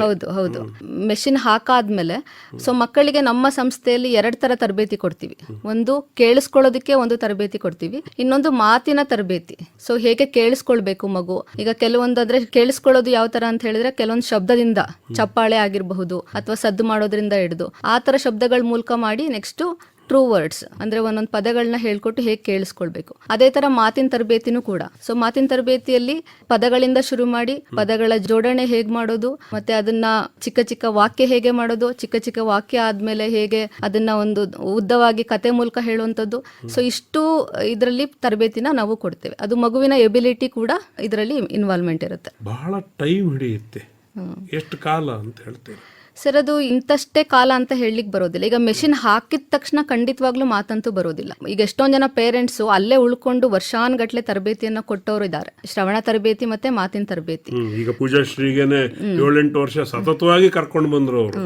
ಹೌದು, ನಮ್ಮ ಇನ್ಸ್ಟಿಟ್ಯೂಟ್ಗೆನೆ ಅವರು ತುಂಬಾ ವರ್ಷಗಳ ಕಾಲ ತರಬೇತಿಗೆ ಬಂದಿದ್ದಾರೆ. ಸೊ ನಮ್ಮ ಸಂಸ್ಥೆಯಲ್ಲಿರುವಂತಹ ಪ್ರೀ ಸ್ಕೂಲ್ ಕೂಡ ಅಟೆಂಡ್ ಮಾಡಿದ್ದಾರೆ. ಸೊ ಎರಡನ್ನೂ ಅಟೆಂಡ್ ಮಾಡಿಬಿಟ್ಟು ಅವರಿಗೆ ಇಷ್ಟು ಇಂಪ್ರೂವ್ ಆಗ್ಲಿಕ್ಕೆ ಸಾಧ್ಯ ಆಗಿದೆ. ಸ್ಪಷ್ಟವಾಗಿ ಮಾತಾಡ್ತಾಳೆ, ಮತ್ತೆ ಕಮರ್ಷಿಯಲ್ ಪ್ರಾಕ್ಟೀಸ್ ಎಲ್ಲ ಮಾಡಿರೋದ್ರಿಂದ ಜನರ ಜೊತೆ ಹೆಚ್ಚು ಮಾತಾಡಲೇಬೇಕಾಗುತ್ತೆ. ಹೌದು, ಈಗ ನಾವು ವರ್ಕ್ ಮಾಡ್ತಿರುವಂತಹ ಡಿಪಾರ್ಟ್ಮೆಂಟ್ ಆಗಿದೆ, ಮೇನ್ ಆಗಿ ಪೇಷಂಟ್ ಜೊತೆ ಕಮ್ಯುನಿಕೇಟ್ ಮಾಡಬೇಕು, ಮಾತಾಡ್ಲೇಬೇಕು. ಅವರು ವರ್ಕ್ ಮಾಡ್ತಿರೋದು ಡಿಪಾರ್ಟ್ಮೆಂಟ್ ಆಫ್ ಕ್ಲಿನಿಕಲ್ ಸರ್ವಿಸಸ್ ಅಲ್ಲಿ. ಸೊ ಅದು ರಿಜಿಸ್ಟ್ರೇಷನ್ ಸೆಕ್ಷನ್ ಅಲ್ಲಿ ಕೆಲಸ ಮಾಡ್ತಿರೋದು. ವಿವರಗಳೆಲ್ಲ ತಗೊಳ್ಬೇಕು, ಪೇಷಂಟ್ ಜೊತೆ ಕಮ್ಯುನಿಕೇಟ್ ಮಾಡಬೇಕು, ಫೈಲ್ಗಳನ್ನೆಲ್ಲ ಜೋಡಿಸ್ಬೇಕು, ಎಲ್ಲವನ್ನು ತುಂಬಾ ಚೆನ್ನಾಗಿ ನಿರ್ವಹಿಸಿಕೊಂಡು ಪೂಜೆ ಮಾಡಿ. ಹೌದು, ಇದನ್ನೇ ಸಕ್ಸಸ್ ಅಂತ ಹೇಳೋದು. ಇನ್ನೊಂದ್ಸಲ ಏನ್ ಅನ್ಕೊಂಡ್ಬಿಡ್ತಾರೆ ಅಂದ್ರೆ ಇವಾಗ ಪೇರೆಂಟ್ಸ್ ಮೆಷಿನ್ ಹಾಕಿದ ತಕ್ಷಣ ಮಾತು ಬಂದ್ಬಿಡುತ್ತೆ ಅನ್ನೋದನ್ನ ಕೆಲವೊಂದು ತಪ್ಪು ಕಲ್ಪನೆ. ಇಲ್ಲ ಬರೀ ಥೆರಪಿ ಕೊಡಿಸ್ಬಿಟ್ರೆ ಸಾಕು, ಮನೇಲಿ ಏನು ಮಾಡ್ಲಿಲ್ಲ ಅಂದ್ರೆ ಸಾಕು, ಕರ್ಕೊಂಡು ಹೋಗ್ಬಿಟ್ರೆ 45 ನಿಮಿಷ ಅಷ್ಟೇ ಅನ್ಕೊಂಡ್ಬಿಡ್ತಾರೆ. ಖಂಡಿತವಾಗ್ಲೂ ಅಲ್ಲ. ಸೊ ಮೆಷಿನ್ ಹಾಕಿ ಆದ್ಮೇಲೆ ನಮ್ಮ ತರಬೇತಿಯ ಜೊತೆಗೆ ಅವರು ಕೂಡ ಮನೆಯಲ್ಲಿ ತುಂಬಾ ಪ್ರಾಕ್ಟೀಸ್ ಮಾಡಬೇಕು. ಸೊ ಹಾಗಾಗಿ ಸಕ್ಸಸ್ ನೋಡ್ಲಿಕ್ಕೆ ಸಾಧ್ಯ. ಇದು ಯಾವ ವಯಸ್ಸಲ್ಲಿ ಕರ್ಕೊಂಡ್ ಬಂದ್ರೆ ಬೇಗ ಆಗತ್ತೆ ಅಂತ ಅಂದ್ರೆ ಇವಾಗ ಎಷ್ಟು ಟೆಕ್ನಾಲಜಿ ಮುಂದುವರೆದಿದೆ ಅಂದ್ರೆ ಸರ್, ಆಕ್ಚುಲಿ ಆಗತಾನೆ ಹುಟ್ಟಿರುವಂತಹ ಮಕ್ಕಳಲ್ಲಿ ಕೂಡ ನಾವು ಶ್ರವಣ ದೋಷ ಇದೆ ಅಂತ ಕಂಡುಹಿಡಿಯಬಹುದು. ಈಗ ನಮ್ಮಲ್ಲಿ ನಾವು ನ್ಯೂ ಬಾರ್ನ್ ಹಿಯರಿಂಗ್ ಸ್ಕ್ರೀನಿಂಗ್ ಅಂತೆಲ್ಲ ಮಾಡ್ತೀವಿ. ಈಗ ಎಲ್ಲಾ ಕಡೆನೂ ಅದನ್ನ ಕಂಪಲ್ಸರಿ ಮಾಡಿದ್ದಾರೆ, ಎಲ್ಲ ಹಾಸ್ಪಿಟಲ್. ಸೊ ಅದ್ರಲ್ಲೇ ಗೊತ್ತಾಗ್ಬಿಡುತ್ತೆ. ಸೊ ಅದ್ ಗೊತ್ತಾದ ತಕ್ಷಣ ಎಷ್ಟು ಬೇಗ ಸಾಧ್ಯ ಆಗುತ್ತೋ ಅಷ್ಟು ಬೇಗ ಮೆಷಿನ್ ಹಾಕಿ ತರಬೇತಿನ ಶುರು ಮಾಡಿದ್ರೆ ಡೆಫಿನೆಟ್ಲಿ ನಾವು ಪೂಜಾ ಅಂತ ಮಕ್ಕಳನ್ನ ಖಂಡಿತವಾಗ್ಲೂ ನೋಡ್ಬೋದು. ಗೀತಾ ಅವರೇ, ತಾವು ಒಂದು ಟೇಕ್ ಹೋಮ್ ಮೆಸೇಜ್ ಕೊಡ್ಬೇಕಲ್ಲ. ಮನೆಯಲ್ಲಿ ಸ್ವಲ್ಪ ಯಾರು ದೊಡ್ಡವರಿದ್ರೆ ನಾವು ಕೇಳ್ತೀವಿ ಆಕ್ಚುಲಿ. ಅಂದ್ರೆ ಈಗ ಮಗು ಮಾತಾಡ್ತಾ ಇಲ್ಲ, ಈಗ 1 ವರ್ಷ ಆದ್ರೂ ಅಮ್ಮ ಅಂತ ಹೇಳಕ್ ಆಗ್ತಾ ಇಲ್ಲ, 2 ವರ್ಷ ಆದ್ರೂ ಏನು ಪದಗಳು ಬರ್ತಾ ಇಲ್ಲ ಅಂತ ಹೇಳಿದ್ರೆ ಪರವಾಗಿಲ್ಲ, ನೀನು ಲೇಟಾಗಿ ಮಾತಾಡ್ದೆ, ನೀನು ಚಿಕ್ಕವನಿದ್ದಾಗ ನೀನು ಲೇಟಾಗಿ ಇದ್ ಮಾಡ್ದೆ ಅಂತ ತಳ್ಕೊಂಡು ಹೋಗ್ಬಾರ್ದು. ಸೊ ಆತರ ಗೊತ್ತಾದ ತಕ್ಷಣನೇ ಸೊ ಇಮಿಡಿಯೇಟ್ ಆಗಿ ಕರ್ಕೊಂಡ್ ಬಂದು ಟೆಸ್ಟಿಂಗ್ ಮಾಡಿಸಿದ್ರೆ ಏನ್ ತೊಂದರೆಯಿಂದ ಆಗಿರಬಹುದು ಅನ್ನೋದು ಗೊತ್ತಾಗುತ್ತೆ. ಜೊತೆಗೆ ಅಂದ್ರೆ ಈಗ ಶ್ರವಣ ದೋಷನೇ ತಗೊಂಡ್ರೆ ಈಗ ಮೆಷಿನ್ ಎಷ್ಟೊಂದ್ ಜನಕ್ಕೆ ಅನ್ಕೊಂಡ್ಬಿಡ್ತಾರೆ ಮೆಷಿನ್ ಹಾಕಿದ ತಕ್ಷಣನೇ ಮಾತು ಬಂದ್ಬಿಡುತ್ತೆ ಅಂತ. ಖಂಡಿತವಾಗ್ಲೂ ಅಲ್ಲ. ಮೆಷಿನ್ ಹಾಕಿ ಆದ್ಮೇಲೆ ನಾವು ಅದಕ್ಕೆ ತರಬೇತಿ ಕೊಡಬೇಕು. ಮತ್ತೆ ನಮ್ಮ ತರಬೇತಿ ಜೊತೆಗೆ ಮನೆಯಲ್ಲಿ ಕೂಡ ಎಷ್ಟು ಎಫರ್ಟ್ ಹಾಕಿ ಮಾಡ್ತಿದ್ದಾರೆ ಅನ್ನೋದು ಕೂಡ ತುಂಬಾ ಇಂಪಾರ್ಟೆಂಟ್ ಆಗಿರುತ್ತೆ. ಮತ್ತೆ ನಮ್ಮಲ್ಲಿ ಎಷ್ಟೊಂದ್ ಜನ ಪೇರೆಂಟ್ಸ್ ನ ನೋಡಿರ್ತೀವಿ, 1-2 ತಿಂಗಳು ಬರ್ತಾರೆ, 3 ತಿಂಗಳು ಬರ್ತಾರೆ, ಬೇಗ ಹತಾಶೆಗೊಳಗಾಗ್ಬಿಡ್ತಾರೆ, ಏನು ಆಗ್ತಾ ಇಲ್ಲ, ಏನು ಇಂಪ್ರೂವ್ಮೆಂಟ್ ಆಗ್ತಾ ಇಲ್ಲ ಅಂತ. ಸೊ ಪೇರೆಂಟ್ಸ್ ಅಲ್ಲಿ ಕೇಳ್ಕೊಳ್ಳೋದೇನಂದ್ರೆ ಸ್ವಲ್ಪ ತಾಳ್ಮೆ ಇರಲಿ. ಸೊ ಕಂಟಿನ್ಯೂಸ್ ಆಗಿ ವರ್ಕ್ ಮಾಡಿ, ಥೆರಪಿ ಮಾಡಿ, ಹೇಳ್ಕೊಟ್ಟಿದ್ದನ್ನ ಮನೇಲಿ ಫಾಲೋ ಮಾಡಿ, ಖಂಡಿತವಾಗ್ಲೂ ಮಾತು ಮತ್ತೆ ಭಾಷೆ ಬಂದೇ ಬರುತ್ತೆ, ಇಂಪ್ರೂವ್ ಆಗುತ್ತೆ. ಖಂಡಿತ ಹಾಗಾಗ್ಲಿ. ಮತ್ತೆ ಯಶೋಗಾಥೆ ಎಲ್ಲರಿಗೂ ತಲುಪಲಿ. ಮಾತು ಮತ್ತು ಕೇಳುವಿಕೆಗೆ ಸಂಬಂಧಪಟ್ಟಂತಹ ಯಾವುದೇ ತೊಂದರೆಗೆ ಅಖಿಲ ಭಾರತ ವಾಕ್ ಶ್ರವಣ ಸಂಸ್ಥೆಯಲ್ಲಿ ಒಂದು ಪರಿಹಾರ ಸಿಕ್ಕತ್ತೆ, ಮೊದಲು ಬಂದು ಭೇಟಿ ಮಾಡಿ ಅಂತ ಹೇಳ್ತಾ ಇವತ್ತಿನ ಕಾರ್ಯಕ್ರಮದಲ್ಲಿ ಭಾಗವಹಿಸಿದಂತಹ ಪೂಜಾಶ್ರೀ KP ಮತ್ತೆ ಅವ್ರ ತಾಯಿ BN ಮಂಜುಳಾ ಮತ್ತೆ ವಾಕ್ ಭಾಷಾ ತಜ್ಞರಾಗಿರುವ ಗೀತಾ MP ಇವರೆಲ್ಲರಿಗೂ ತುಂಬ ಹೃದಯ ಧನ್ಯವಾದಗಳು. ನಮಸ್ಕಾರ. ನಮಸ್ಕಾರ ಸರ್. ನಮಸ್ಕಾರ. ಇದುವರೆಗೆ ಶ್ರವಣ ದೋಷದಿಂದಾಗಿ ಉಂಟಾಗಿರುವ ವಾಕ್ ಮತ್ತು ಭಾಷಾ ತೊಂದರೆಗೆ ಪರಿಹಾರ ಪಡೆದುಕೊಂಡ ಫಲಾನುಭವಿ ಪೂಜಾಶ್ರೀ ಕೆಪಿ ಮತ್ತು ಅವರ ತಾಯಿ ಮಂಜುಳಾ ಬಿಎನ್ ಅವರ ಅನುಭವಗಳನ್ನು ಹಾಗೂ ಶ್ರವಣ ದೋಷದಿಂದಾಗಿ ಉಂಟಾಗಿರುವ ವಾಕ್ ಮತ್ತು ಭಾಷಾ ತೊಂದರೆಗೆ ಕಾರಣ ಮತ್ತು ಪರಿಹಾರ ಈ ಕುರಿತು ವಾಕ್ಭಾಷಾ ತಜ್ಞರಾದ ಗೀತಾ ಎಂಪಿ ಅವರು ನೀಡಿದ ಮಾಹಿತಿ ಕೇಳಿದಿರಿ. ಇವರೊಂದಿಗೆ ಭಾಗವಹಿಸಿದ್ದವರು ಬೇದ್ರೆ ಮಂಜುನಾಥ್. ಇನ್ನು ಮುಂದೆ ವಿಳಂಬ ಬೆಳವಣಿಗೆ ತೊಂದರೆಗೆ ಪರಿಹಾರ ಪಡೆದುಕೊಂಡ ಫಲಾನುಭವಿ ಮಾಸ್ಟರ್ ದಕ್ಷ್ ಜೆ ಅವರ ತಾಯಿ ಸುನಿತಾ ಎಲ್ ಮತ್ತು ತಂದೆ ಜೈಶಂಕರ್ ಬಿ ಅವರು ತಮ್ಮ ಅನುಭವಗಳನ್ನು ಹಂಚಿಕೊಳ್ಳಲಿದ್ದಾರೆ. ನಂತರ ವಿಳಂಬ ಬೆಳವಣಿಗೆ ತೊಂದರೆಗೆ ಕಾರಣ ಮತ್ತು ಪರಿಹಾರ ಕುರಿತು ಮಾಹಿತಿ ನೀಡಲಿದ್ದಾರೆ ಫಿಸಿಯೋಥೆರಪಿಸ್ಟ್ ಸಂತೋಷ್ ಜೆಆರ್. ಕೆಳಗರೆ ಇವತ್ತಿನ ಕಾರ್ಯಕ್ರಮದಲ್ಲಿ ವಿಳಂಬ ಬೆಳವಣಿಗೆ ಅಂದರೆ ಗ್ಲೋಬಲ್ ಡೆವಲಪ್ಮೆಂಟಲ್ ಡಿಲೇ ಈ ವಿಚಾರವಾಗಿ ಮಾಹಿತಿಯನ್ನು ಮಾಡಿಕೊಡ್ಲಿಕ್ಕೆ ನಮ್ಮ ಜೊತೆಗಿದ್ದಾರೆ ಅಖಿಲ ಭಾರತ ವಾಕ್ಶ್ರವಣ ಸಂಸ್ಥೆಯಲ್ಲಿ ಫಿಸಿಯೋಥೆರಪಿಸ್ಟ್ ಆಗಿ ಸೇವೆ ಸಲ್ಲಿಸ್ತಾ ಇರುವ ಜೆಆರ್ ಸಂತೋಷ್ ಅವರು. ಹಾಗೆ ಈ ಡೆವಲಪ್ಮೆಂಟಲ್ ಡಿಲೇಯಿಂದ ಏನೆಲ್ಲ ಸಮಸ್ಯೆ ಆಗಿತ್ತು ಮತ್ತೆ ಅದಕ್ಕಾಗಿ ಏನು ಪರಿಹಾರವನ್ನು ಕಂಡುಕೊಂಡ್ರು ಅನ್ನೋದಕ್ಕಾಗಿ ಈ ಪರಿಹಾರವನ್ನು ಪಡೆದಿರತಕ್ಕಂಥ ಮಾಸ್ಟರ್ ದಕ್ಷ್ ಜೆ ಈ ಮಗುವಿನ ತಂದೆ ತಾಯಿ ನಮ್ಮ ಜೊತೆಗಿದ್ದಾರೆ, ಸುನೀತಾ ಎಲ್ ಮತ್ತೆ ಜೈಶಂಕರ್ ಬಿ. ಮೇಡಮ್ ಮತ್ತೆ ಸರ್, ನಿಮ್ಮೆಲ್ಲರಿಗೂ ಸ್ವಾಗತ ನಮ್ಮ ಕಾರ್ಯಕ್ರಮಕ್ಕೆ. ನಮಸ್ಕಾರ. ಓಕೆ, ಸುನೀತಾ ಅವರೇ, ನಿಮ್ಮ ಪಾಪು ದಕ್ಷಿಗೆ ಒಂದು ಸಮಸ್ಯೆ ಇದೆ ಅಂತ ಹೇಳಿ ಅಖಿಲ ಭಾರತ ವಾಕ್ಶ್ರವಣ ಸಂಸ್ಥೆಗೆ ಹೋಗ್ಲಿಕ್ಕೆ ಯಾರು ಸಜೆಸ್ಟ್ ಮಾಡಿದ್ರು, ಮತ್ತೆ ಇದು ಇಂಥದ್ದೇ ಸಮಸ್ಯೆ ಅಂತ ಅಲ್ಲಿ ಗುರುತಿಸಿದಾಗ ಒಪ್ಕೊಂಡ್ರ ಫಸ್ಟಿಗೆ? ಅದನ್ನ ಎಕ್ಸೆಪ್ಟ್ ಮಾಡ್ಕೊಂಡ್ವಿ. ಯಾರು ಸಜೆಸ್ಟ್ ಮಾಡಿದ್ದು? ಅವನಿಗೆ ಆಕ್ಚುಲಿ ಹುಟ್ಟಿದಾಗ ಬಿಲಿರುಬಿನ್ ಲೆವೆಲ್ ತುಂಬಾ ಹೈ ಆಗಿ ಬ್ಲಡ್ ಟ್ರಾನ್ಸ್ಫ್ಯೂಷನ್ ಎಲ್ಲ ಆಯ್ತು. ಅದಾದ್ಮೇಲೆ ಅವನಿಗೆ ಬೇರೆ ಟೆಸ್ಟ್ ಎಲ್ಲ ಕೇಳಿದ್ರು. ಅದೆಲ್ಲ ಆದ್ಮೇಲೆ ಅವನಿಗೆ 3 months ಅಲ್ಲಿ ಇಯರಿಂಗ್ ಲಾಸ್ ಇದೆ ಅಂತ ಹೇಳಿದ್ರು. ಸೊ ಅದಾದ್ಮೇಲೆ ಮತ್ತೆ ಅದು ಫಾಲೋ ಅಪ್ ಕಂಟಿನ್ಯೂ ಮಾಡ್ತಾ ಇದ್ವಿ. ಮೈಲ್ ಸ್ಟೋನ್ಸ್ ಎಲ್ಲ ಡಿಲೇ ಆಯ್ತು. ಒಂದು ಕ್ರಾಲಿಂಗ್ ಇರ್ಬೋದು, ವಾಕಿಂಗ್, ಅದೆಲ್ಲ ಡಿಲೇ ಆಯ್ತು. ನಾರ್ಮಲ್ ಮಗುವಿಗೆ ನೀವು ಹೋಲಿಸಿ ಹೇಳುವಾಗ ಸ್ವಲ್ಪ ಡಿಲೇ ಆಗಿದೆ. ಹೌದು. ಆವಾಗ ನಮಗೆ 7 to 8 months ಇರ್ಬೇಕಿದ್ರೆ ಗೊತ್ತಾಯ್ತು. ಸೊ ಅವಾಗ ನಾವು ಆಯುಷ್ಗೆ ಹೋದಾಗ ಸಂತೋಷ್ ಸರ್ ಮೀಟ್ ಮಾಡಿದ್ವಿ. ಅವರು ಎಲ್ಲ ಎಕ್ಸ್ಪ್ಲೈನ್ ಮಾಡಿದ್ರು. ಸೊ ಅವಾಗಿಂದ ಫಿಸಿಯೋಥೆರಪಿ ಶುರು ಮಾಡಿದ್ವಿ ಅವನಿಗೆ. ಹಿಯರಿಂಗ್ ಇಂಪೇರ್ಡ್ ಅಂತ ಹೋದವರು, ಬಟ್ ಬೇರೆ ಬೇರೆ ತೊಂದರೆಗಳನ್ನ ಅಲ್ಲಿ ಗುರುತಿಸಲಾಯ್ತು.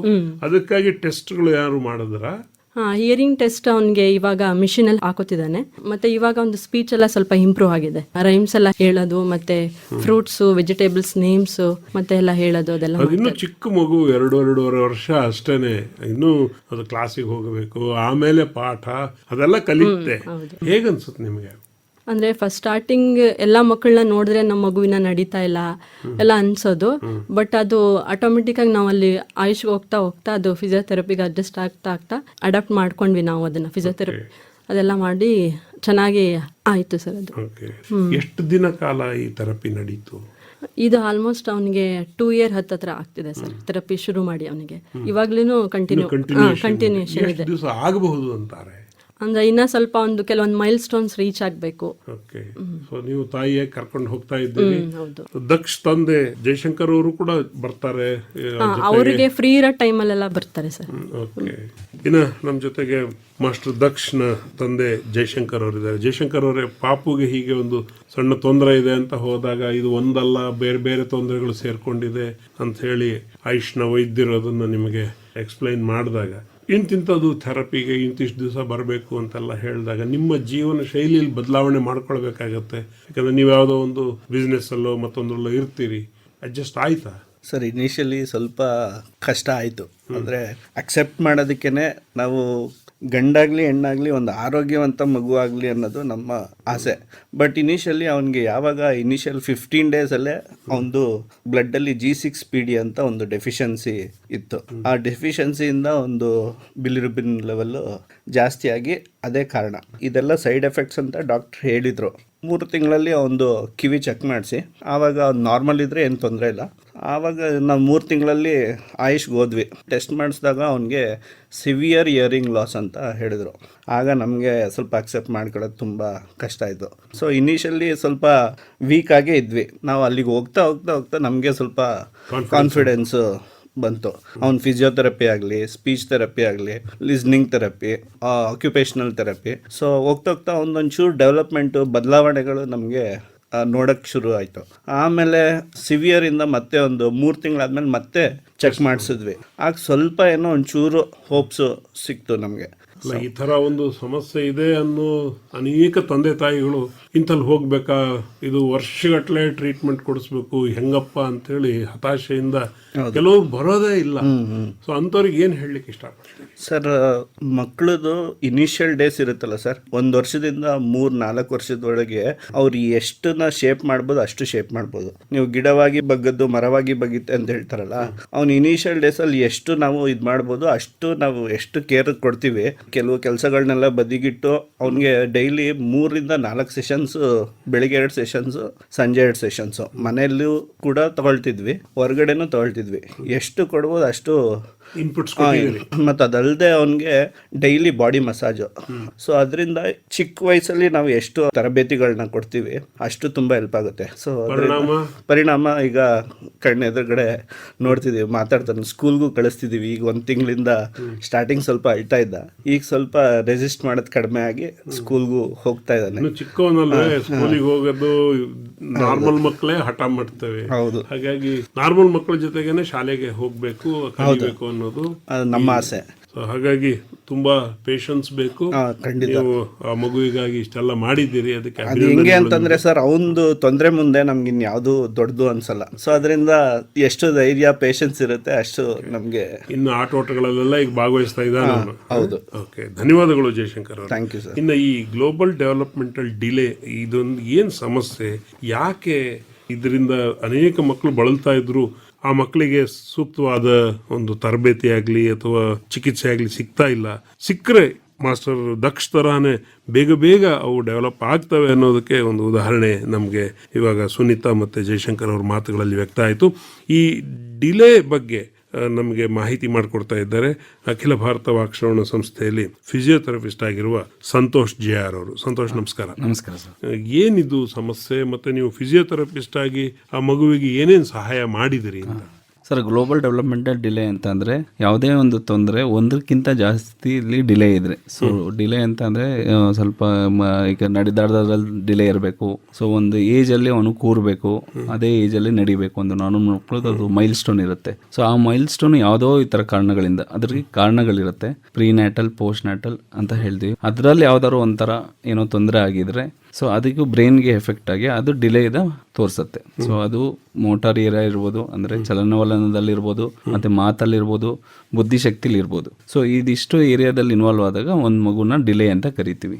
ಸೊ ಯೂಶಲಿ WHO ಪ್ರಕಾರ 1 ವರ್ಷ 7 ತಿಂಗಳು ಒಳಗಡೆ ಮಗು ನಡಿಲಿಲ್ಲ ಅಂತ ಅಂದರೆ ನಾವು ಡಿಲೇ ಅಂತ ಕರಿತೀವಿ. 6 ತಿಂಗಳು ಒಳಗಡೆ ಕತ್ತು ನಿಂತಿಲ್ಲ ಅಂತ ಅಂದರೆ ಡಿಲೇ ಅಂತ ಕರಿತೀವಿ. 10 ತಿಂಗಳಲ್ಲಿ ಮಗು ಕೂತಿಲ್ಲ ಅಂತ ಅಂದರೆ ಶಾರೀರಿಕವಾಗಿ ಡಿಲೇ ಅಂತ ಪ್ಯಾರಾಮೀಟರ್ ಇದೆ. ಸೊ ದಕ್ಷನ್ಗೆ ಡಿಲೇ ಇತ್ತು. ಡಿಲೇ ಜೊತೆಗೆ ಅವನಿಗೆ ವೀಕ್ನೆಸ್ ಇತ್ತು. ಲೆಫ್ಟ್ ಹ್ಯಾಂಡ್ ಮತ್ತೆ ಲೆಫ್ಟ್ ಲೆಗ್ ಸ್ವಲ್ಪ ವೀಕ್ನೆಸ್ ಇತ್ತು. ಸೊ ಅದನ್ನ ನಾವು ಅಸೆಸ್ ಮಾಡ್ತೀವಿ. ಮಗುನ ಏಜ್ನ ಕನ್ಸಿಡರ್ ಮಾಡಿ ಎಲ್ಲಿ ಡಿಲೇ ಇದ್ದಾನೆ. ನಮ್ಮದು ಅಸೆಸ್ಮೆಂಟ್ ಶೀಟ್ ಇರುತ್ತೆ. ಅದರಲ್ಲಿ ನಾವು ಮೋಟಾರ್ ಅಂದರೆ ಸ್ಟ್ರೆಂಥನಿಂಗ್ ಎಷ್ಟಿದೆ, ಅವನಿಗೆ ರಿಫ್ಲೆಕ್ಸ್ ಎಲ್ಲ ನಾರ್ಮಲ್ ಇದೆಯಾ ಅಂತ ನೋಡ್ತೀವಿ. ಮತ್ತೆ ಸಿಟ್ಟಿಂಗ್ ಏನು ಅಚೀವ್ ಆಗಿದೆ. ಸೊ ಈ ಥರ ನಮ್ಮಲ್ಲಿ ಒಂದು ಬೇಸಿಕ್ ಪ್ಯಾರಾಮೀಟರ್ಸ್ಗಳಿರುತ್ತೆ. ಸೊ ಅದನ್ನೆಲ್ಲ ನಾವು ಅಸೆಸ್ಮೆಂಟ್ ಮಾಡಿ ಮಗು ಇಷ್ಟು ಡಿಲೇ ಇದೆ, ಮೈಲ್ಡ್ ಟು ಮಾಡ್ರೇಟ್ ಡಿಲೇ ಇದೆ ಅಂತ. ಇವನು ಮೈಲ್ಡ್ ಟು ಮಾಡ್ರೇಟ್ ಡಿಲೇಲಿ ಇದ್ದ, ನಮ್ಮ ಹತ್ರ ಯಾವಾಗ ಬಂದಿದ್ದ. ಸೊ ನಾವು ಅದಕ್ಕೆ ಅಂತಲೇ ಸರ್ಟನ್ ಪ್ರೋಟೋಕಾಲ್ ಇದೆ ಸರ್. ಫಿಸಿಯೋಥೆರಪಿಲಿ 2 ಥರ ವಿಧಾನಗಳಿಂದ ಥೆರಪಿ ಮಾಡ್ತೀವಿ. ಒಂದು ಎಕ್ಸಸೈಸ್ ಥೆರಪಿ, ಇನ್ನೊಂದು ಎಲೆಕ್ಟ್ರೋಥೆರಪಿ. ಸೊ ಈ ಥರ ಮಕ್ಕಳಲ್ಲೇ ನಾವು ಎಕ್ಸಸೈಸ್ ಥೆರಪಿ ಅಂತ ಮಾಡ್ತೀವಿ. ಸೊ ಯೂಶಲಿ ಏನಾಗುತ್ತೆ, ಈಗ ನಾರ್ಮಲ್ ಮಕ್ಕಳು ಒಂದು 6 ಮಂತ್ ಎಲ್ಲ ಮೈಲ್ ಸ್ಟೋನ್ ಇರೋದ್ರಿಂದ ಬೇಗ ಹತ್ತದು, ಬೇಗ ಇದು ಮಾಡಿ ತನ್ನ ಸ್ಟ್ರೆಂತ್ ತಾನೇ ಗಳಿಸ್ಕೊತಾನೆ. ಎನ್ವೈರನ್ಮೆಂಟ್ ಬಂದ್ಬಿಡುತ್ತೆ ಫಾಸ್ಟ್, ಬಿಕಾಸ್ ಆಕ್ಟಿವಿಟೀಸ್ ಎಲ್ಲ ಸ್ಪೀಡ್ ಆಗಿರುತ್ತೆ. ಸೊ ಇಲ್ಲೇನಿರುತ್ತೆ ಅಂತ ಯಾವುದೋ ಒಂದು ಕಾರಣ ಇರೋದ್ರಿಂದ ಅವ್ನು ಮಾಡಬೇಕು ಅಂದ್ರೂ ಫಾಸ್ಟಾಗಿ ಮಾಡೋಕ್ಕಾಗಲ್ಲ. ಸೊ ಅವಾಗ ನಾವು ಅವನಿಗೆ ಇನ್ಪುಟ್ ಕೊಡ್ತೀವಿ. ಸಿಟ್ಟಿಂಗ್ ಬರ್ತಿಲ್ಲ ಅಂದರೆ ಯಾವ ಥರ ಕೂರಿಸ್ಬೇಕು. ಈಗ ಮಗು ರೋಲಿಂಗ್ ಆಗಿ ಅವನೇ ಹೇಳ್ತಾನೆ, ಆದರೆ ಇವರು 1 ವರ್ಷ ಆದ್ರೂ ಆ ಥರ ಮಾಡ್ತಿರಲಿಲ್ಲ. ಸೊ ನಾವೇ ಇನ್ಪುಟ್ ಕೊಡ್ತೀವಿ. ಸ್ಟಿಮ್ಯುಲಸ್ ಹೆಂಗೆ ಸ್ಪೀಚ್ ಅವ್ರು ಸ್ಟಿಮ್ಯುಲೇಟ್ ಕೊಡ್ತಾರೆ ಮಾತಾಡೋಕ್ಕೆ, ಅದೇ ಥರ ನಾವು ಮಸಲ್ಗೆ ಸ್ಟಿಮ್ಯುಲೇಟ್ ಕೊಡ್ತೀವಿ ಎಕ್ಸಸೈಸ್ ಮೂಲಕ. ಸಿಟ್ಟಿಂಗ್ ಆದಮೇಲೆ ಅಂಬೆಲ್ಲ ನಡ್ಸೋದು, ನಿಲ್ಸಾದ್ಮೇಲೆ ಯಾವ ಥರ ನಡಿಬೇಕು, ಯಾವ ಥರ ದಾಟಬೇಕು. ಯಾಕೆಂದರೆ ಅವನು ಹೊರಗಡೆ ಅವ್ನ ಎನ್ವೈರನ್ಮೆಂಟ್ ಹೋಗಬೇಕು ಅಂತಂದರೆ ಬ್ಯಾರಿಯರ್ ಜಾಸ್ತಿ ಇರುತ್ತೆ. ಸೊ ಅದಕ್ಕೆ ಅಂತಲೇ ಸರ್ಟನ್ ಸ್ಟ್ರೆಂತ್ ಬೇಕೇ ಆಗಿರುತ್ತೆ. ಸೊ ಯಾವ್ದಲ್ಲಿ ವೀಕ್ನೆಸ್ ಇದೆ ಅದನ್ನು ನಾವು ಐಡೆಂಟಿಫೈ ಮಾಡಿ ಅದ್ರ ತಕ್ಕಂಗೆ ನಾವು ಅವ್ರಿಗೆ ಸ್ಟ್ರೆಂಥನಿಂಗ್ ಆ್ಯಕ್ಟಿವಿಟೀಸ್ಗಳೆಲ್ಲ ಹೇಳ್ಕೊಡ್ತೀವಿ. ಇದ್ರ ಜೊತೆಗೆ ಇವ್ರಿಗೆ ಫೈನ್ ಮೋಟರ್ ಆ್ಯಕ್ಟಿವಿಟೀಸ್ ಅಂತಾರೆ. ಅಂದರೆ ಯಾವ್ದು ಹಾಕೋದು, ತೆಗಿಯೋದು, ಪಜಲ್ಸ್ನ ಇದಾಕೋದು, ಸಣ್ಣ ಆ್ಯಕ್ಟಿವಿಟೀಸ್, ಅವನಿಗೆ ರೈಟಿಂಗು, ಅದಕ್ಕೆಲ್ಲ ಸರ್ಟನ್ ಮಸಲ್ಸ್ಗಳು ಯೂಸ್ ಇರುತ್ತೆ. ಸೊ ನಮ್ಮಲ್ಲಿ ಏನಿದೆ ಅಂತಂದ್ರೆ ಅರ್ಲಿ ಇಂಟರ್ವೆನ್ಷನ್ ಅಂತ ಕರಿತೀವಿ. ಎಷ್ಟು ಥೆರಪಿಗೆ ಬೆಸ್ಟ್ ರಿಸಲ್ಟ್ ಅಂದರೆ ಎಷ್ಟು ಬೇಗ ನಮ್ಮ ಹತ್ರ ಬರ್ತಾರೆ. ಬ್ರೈನ್ ಇನ್ನೂ ಡೆವಲಪ್ ಆಗ್ತಾ ಇರುತ್ತೆ. ಆ ಟೈಮಲ್ಲಿ ನೀವು ಏನು ಇನ್ಪುಟ್ ಕೊಡ್ತೀರಾ, ಇದು ಮಾಡ್ತೀರಾ, ಅದರಿಂದ ನಾವು ರಿಸಲ್ಟು ಜಾಸ್ತಿ. ಇದೇ ಒಂದು 4 years 5 years ಬಂದಿದ್ರೆ ಇಟ್ಸ್ ವೆರಿ ಡಿಫಿಕಲ್ಟ್. ಅದನ್ನು ಟ್ರೀಟ್ ಮಾಡೋದಕ್ಕೆ, ಈ ಅಚೀವ್ಮೆಂಟ್ ತರಕ್ಕೆ ತುಂಬ ಕಷ್ಟ ಆಗೋದು. ಇದಕ್ಕೆ ಕಾರಣ ನೀವು ಪ್ರೀನೇಟಲ್ ಪೋಸ್ಟ್ ನೇಟಲ್ ಅಂತ ಹೇಳಿದ್ರಿ, ಇದಕ್ಕೆ ಜೆನೆಟಿಕಲಿಯೂ ಕಾರಣ ಇದೆಯಾ? ಹೌದು, ಜೆನೆಟಿಕ್ ರೀಸನ್ಸ್ಗಳು ಇರುತ್ತೆ. ಮತ್ತೆ ಈ ಗರ್ಭಿಣಿ ಸಮಯದಲ್ಲಿ ಗರ್ಭಕ್ಕೆ ಏನೋ ತೊಂದರೆ ಆಗಿರೋ ಆ ಥರ ಡ್ರಗ್ಸ್ ಏನಾದ್ರು ತಗೊಂಡ್ರೆ, ಇಲ್ಲ ಅಂತಂದ್ರೆ ಎಕ್ಸ್ಪೋಜರ್ ಟು ರೇಡಿಯೇಷನ್ ಅಂತೀವಿ, ರೇಡಿಯೇಷನ್ ಎಕ್ಸ್ಪೋಜರ್ ಆಗಿದ್ರೆ, ಮತ್ತೆ ಬ್ಲಡ್ ಫ್ಲೋ ಕಮ್ಮಿ ಇದ್ರೆ, ಮತ್ತೆ ತಾಯಿಗೆ ಏನಾದ್ರು ಹೈಪೋಗ್ಲೈಸಿಮಿಯಾ ಅಂತಾರೆ, ಶುಗರ್ ಲೆವೆಲ್ ಕಮ್ಮಿ ಇದ್ರೆ, ಸೊ ಆ ಥರ ಅದರಲ್ಲಿ ಕಂಡು ಬಂದಿರ್ತವೆ. ಸೊ ಇನ್ನೊಂದು, ಆಮೇಲೆ ಹುಟ್ಟಿದ ತಕ್ಷಣ ಏನಾದ್ರು ಇನ್ಫೆಕ್ಷನ್ ಆಗೋದು ಮಗು, ಮೆನಿಂಜೈಟಿಸ್ ಎನ್ಸೆಫಲೈಟಿಸ್ ಅಂತಾರೆ. ಹುಟ್ಟದ ಆದ್ಮೇಲೆ ಮಗು ಚೆನ್ನಾಗಿರುತ್ತೆ 1 ವರ್ಷ ಆದ್ಮೇಲೆ, ಆಮೇಲೆ ಇದ್ದಕ್ಕಿದ್ದಂಗೆ ಬಿದ್ದಿ ಏಟಾಗಿ ಇಲ್ಲ ಏನೋ ಒಂದು ಔಟ್ಸೈಡ್ ಟ್ರೋಮಾ ಇಂದ ಆಗುತ್ತೆ. ಸೊ ಆ ಥರ ಟೈಮಲ್ಲೂ ಡಿಲೇ ಆಗೋ ಚಾನ್ಸಸ್ ಇರುತ್ತೆ ಬ್ರೈನ್ಗೆ ತೊಂದರೆ ಆಗಿ. ಈಗ ಫಿಸಿಯೋಥೆರಪಿಯಲ್ಲಿ 2 ವಿಧಾನ ಇದೆ, ಒಂದು ಎಕ್ಸಸೈಸ್ ಮಾಡುವಂಥದ್ದು, ಮತ್ತೊಂದು ಎಲೆಕ್ಟ್ರೋಥೆರಪಿ ಅಂತ ಹೇಳಿದ್ರಿ. ಇವೆರಡಕ್ಕೂ ಕೂಡ ಮಕ್ಕಳು ಹೇಗೆ ರೆಸ್ಪಾಂಡ್ ಮಾಡ್ತವೆ? ದೊಡ್ಡವರಾದಾಗ ಅವರಿಗೆ ಇದನ್ನೇ ಬಳಸಿದಾಗ ಅವು ಹೇಗೆ ರೆಸ್ಪಾಂಡ್ ಮಾಡ್ತವೆ? ಸೊ ಯೂಶಲಿ ಎಕ್ಸಸೈಸ್ ಥೆರಪಿಲಿ ಏನು ಅಂತಂದ್ರೆ ನಾವು ಆಕ್ಟಿವಿಟೀಸ್ಗಳನ್ನ ಮಾಡಿಸ್ತೀವಿ. ಎಲೆಕ್ಟ್ರೋಥೆರಪಿಲಿ ಅಂದ್ರೆ ಮಿಷಿನ್, ಅಕಸ್ಮಾತ್ ಮಸಲ್ಸ್ ಪವರ್ ಇಲ್ಲ, 0 ಇದೆ, 0 ಇಂದ ನಾವು ಒಂದು ಪವರ್ ತರಬೇಕಲ್ಲ, ಅವಾಗ ನಾವು ಸ್ಟಿಮ್ಯುಲೇಷನ್ ಅಂತ ಕೊಡ್ತೀವಿ. ಆದ್ರೆ ಇವನ್ಗೆ ಸ್ಟಿಮ್ಯುಲೇಷನ್ ಅಷ್ಟು ವೀಕ್ ಇರಲಿಲ್ಲ, ಮೈಲ್ಡ್ ಟು ಮಾಡ್ರೇಟ್ ಇತ್ತು. ಒಬ್ಬೊಬ್ರಿಗೆ 0 ಇರುತ್ತೆ, ಇನ್ನು 0 ಇಲ್ಲ, ಆಗಲೇ 2-3 ವರೆಗೂ ಇತ್ತು ಒಂದು ಏನು ರೇಂಜ್ ಇದೆ. ಸೊ ಅವನಿಗೆ ಬರೀ ಎಕ್ಸಸೈಸ್ ಥೆರಪಿನೇ ಸ್ಟಾರ್ಟ್ ಮಾಡಿದ್ವಿ. ಇದರಲ್ಲಿ ಏನು ಅಂತ ಅಂದ್ರೆ ನಾವು ಏನು ಆಕ್ಟಿವಿಟೀಸ್ಗಳು ಮಾಡಿಸ್ತೀವಿ ಅದು ಡೈಲಿ ಚಾಲೆಂಜಸ್ ಆಗಿ ಮಾಡಿ. ಒಂದೇ ಆಕ್ಟಿವಿಟೀಸ್ ಬೋರ್ ಆಗ್ತಾರೆ ಮಕ್ಳಿಗೆ, ಒಂದು ಡಿಫ್ರೆಂಟ್ ಹೊಸತನ ಅವ್ರು ಕೇಳ್ತಾರೆ. ಸೊ ಹೊಸದಾಗಿ ನಾವು ಏನಾದ್ರು ಆಕ್ಟಿವಿಟೀಸ್ಗಳನ್ನ ಚೇಂಜ್ ಮಾಡಿದ್ರೆ, ಮತ್ತೆ ಚಾಲೆಂಜಿಂಗ್ ಆಗಿರಬೇಕು. ನಾವು ಒಂದೇ ದಿನ ನೆನ್ನೆ ಮಾಡಿಸಿ ಒಂದು ಅಚೀವ್ಮೆಂಟ್ ಆಗ್ಬಿಟ್ಟಿದೆ ಅಂದ್ರೆ ನಾನು ಪದೇ ಅಲ್ಲೇ ಇರಬಾರ್ದು, ನೆಕ್ಸ್ಟ್ ಲೆವೆಲ್ಗೆ ನಾವು ಹೋಗಿ ಇನ್ನೇನು ಈಗಿದೆ. ಸೊ ಆಲ್ಮೋಸ್ಟ್ ಅವ್ನಿಗೀಗ ಈಗಿರೋ ಪ್ರಕಾರ 2.3ಗೆ ನಾನು ಅವ್ನು ಇಂಡಿಪೆಂಡೆಂಟ್ ಆಗಿ ಮೆಟ್ಲತ್ತಬೇಕು, ಇಳಿಬೇಕು ಅಂತ ಇದೆ. ಸೊ ಅದು ಇನ್ನೂ ಈಗ ಕಲಿತಾ ಇದ್ದಾನೆ, ಅವನಾಗಿದ್ದವನೇ ಒಂದು ಸ್ಟೆಪ್ ಹತ್ಕೊಂಡು. ಸೊ ಮೇನ್ ಏನು ಅಂತಂದ್ರೆ ಅವ್ನು ಹೊರಗಡೆ ಬಿಟ್ರೆ ನೀವು you should not be worried that. ಅಂದರೆ ಈ ಗ್ಲೋಬಲ್ ಡೆವಲಪ್ಮೆಂಟಲ್ ಡಿಲೇ, ಒಂದಕ್ಕಿಂತ ಹೆಚ್ಚು ತೊಂದರೆಗಳು ಇದ್ದಂಥ ಮಕ್ಕಳಲ್ಲಿ ಒಂದು ಟರ್ಮಿನಾಲಜಿಯಾಗಿ ಬಳಸುವಂಥದ್ದು. ಇದಕ್ಕೆ ಆ ಎಲ್ಲ ತೊಂದರೆಗಳಿಗೂ ಅಟೆಂಡ್ ಮಾಡಬೇಕು, ಹಿಯರಿಂಗ್, ಸ್ಪೀಚು, ಫಿಸಿಯೋಥೆರಪಿ, ಎವ್ರಿಥಿಂಗ್. ಅಷ್ಟು ಪೇಷನ್ಸ್ ಇರುತ್ತೆ? ಇಲ್ಲ ಸರ್, ಆ್ಯಕ್ಚುಲಿ ಆಯುಷ್ದು ಇದೇ ಒಂದು ಸ್ಪೆಷಾಲಿಟಿ ಇರೋದು. ನೀವು ಎಲ್ಲ ಕಡೆ ಹೋದ್ರೆ ಒಂದು ಸ್ಪೀಚ್ಗೆ ಹೋಗಬೇಕು ಅಂದರೆ ಇನ್ನೆಲ್ಲ ಹೋಗಬೇಕು, ಇನ್ನೊಂದು ಬುದ್ಧಿಶಕ್ತಿಗೆ ನೋಡಬೇಕು ಅಂದರೆ ಫಿಸಿಕಲಿ ಅಂತ ಅಂದರೆ ಇನ್ನೊಂದು ಕಡೆ ಹೋಗಬೇಕಾಗುತ್ತೆ. ನಮ್ಮ ಸೆಂಟ್ರಲ್ಲಿ ಎಲ್ಲ ಅವೈಲೇಬಲ್ ಒಂದು ಸೆಂಟ್ರಲ್ಲಿ ಸಿಗುತ್ತೆ ನಿಮಗೆ. ಸೊ ಅಲ್ಲಿ ಬಂದಾಗ ಎಲ್ಲ ಸ್ಪೆಷಲಿಸ್ಟ್ ಇರ್ತಾರೆ. ಸೊ ನಮ್ಮಲ್ಲಿ ಆ ಥರ ಸ್ಪೆಷಲಿಸ್ಟ್ ಮತ್ತು ಎಕ್ಸ್ಪೀರಿಯನ್ಸ್ ಇರೋರು ಸಿಗ್ತಾರೆ. ಅವ್ರನ್ನ ಅಸೆಸ್ ಮಾಡಿ ಪ್ರಾಪರ್ ಗೈಡೆನ್ಸ್ ಸಿಗುತ್ತೆ. ಸೊ ಇಲ್ಲಿ ಏನೋ ಅಂದ್ರೆ ಪೇರೆಂಟ್ಸ್ ಅರ್ಲಿಯಾಗಿ ಬರಬೇಕು. ಅರ್ಲಿಯಾಗಿ ಬಂದಾಗ ಅವ್ರಿಗೆ ಜಾಸ್ತಿ ಬೆನಿಫಿಟ್ ಇರುತ್ತೆ. ಲಾಂಗ್ ಟರ್ಮ್ಗೂ ಸ್ವಲ್ಪ ಗೈಡೆನ್ಸ್ ಕೊಡೋದು, ಯಾರಿಗೂ ವಿತೌಟ್ ಗೈಡೆನ್ಸ್ ಹೋಗೋಕ್ಕಾಗಲ್ಲ. But have a good result, you have to come early and assess ಮಾಡಿದ್ರೆ ಬೇಗ. ತಡ ಆಗಿದೆ ಅಂತ ಬೇಜಾರು ಮಾಡ್ಕೋಬೇಡಿ, ತಡ ಆದ್ರೂ ಬನ್ನಿ, ಅಲ್ಲಿಂದ ಪರಿಹಾರ ಸಿಗುತ್ತೆ. ಅಥವಾ ಅಲ್ಲಿವರೆಗಿನ ಒಂದು ತೊಂದರೆ ನಿವಾರಣೆ ಮಾಡ್ಲಿಕ್ಕೆ ಪ್ರಯತ್ನ ಅಂತೂ ಮಾಡ್ಲಿಕ್ಕೆ ಸಾಧ್ಯತೆ ಇದೆ. ಸೊ ಹಾಗಾಗಿ ಬೇಗ ಅದನ್ನ ಗುರುತಿಸಬೇಕು, ಬೇಗ ಕರ್ಕೊಂಡು ಬರಬೇಕು, ಬೇಗನೆ ಅದು ಗುಣ ಕೂಡ ಆಗುತ್ತೆ. ನಂಬಿಕೆ ಇರಬೇಕು, ಜೊತೆಗೆ ಸಪೋರ್ಟ್ ಕೂಡ ಇರಬೇಕು.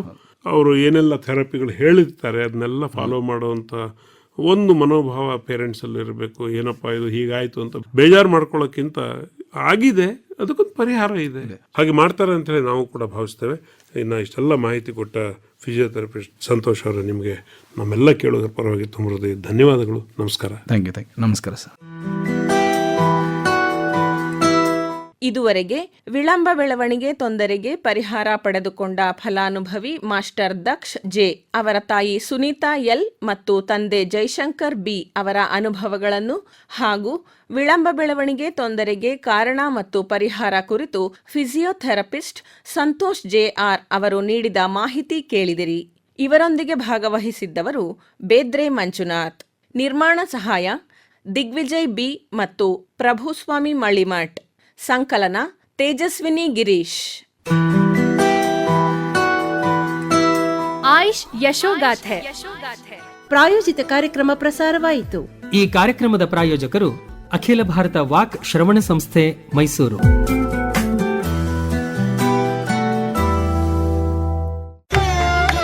ಪಾರಂಪರಿಕ ಮೈಸೂರಿನ ಹೆಮ್ಮೆಯ ಅಖಿಲ ಭಾರತ ವಾಕ್ ಶ್ರವಣ ಸಂಸ್ಥೆ ಸಂವಹನ ನ್ಯೂನತೆ ಉಳ್ಳ ವ್ಯಕ್ತಿಗಳ ಬದುಕಿಗೊಂದು ಭರವಸೆ.